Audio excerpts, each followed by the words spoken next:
All right, to demonstrate how to do the Sticky Ramp Lab, I'm going to use my iPad just so that I can cast it to this video and you can see the results. So I'm going to be checking out what the coefficient of static friction is between my iPad and this periodic table right here. So I'm going to start by setting up my periodic table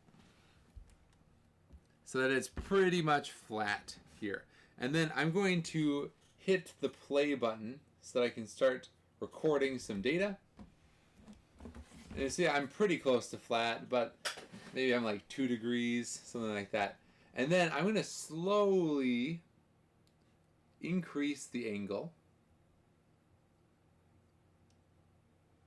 You can see it as it's changing. This makes me a little nervous. I'm doing this slowly because as soon as it starts to slip, it's gone. And I want to see the angle at which it loses its static friction and gets converted into kinetic friction. It's pretty good.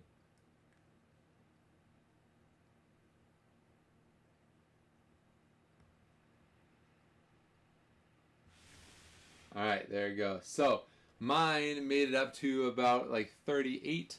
I can read it from that table or the graph that it happens. That is the angle that you're going to be using to calculate your coefficient of static friction of your iPad or your phone.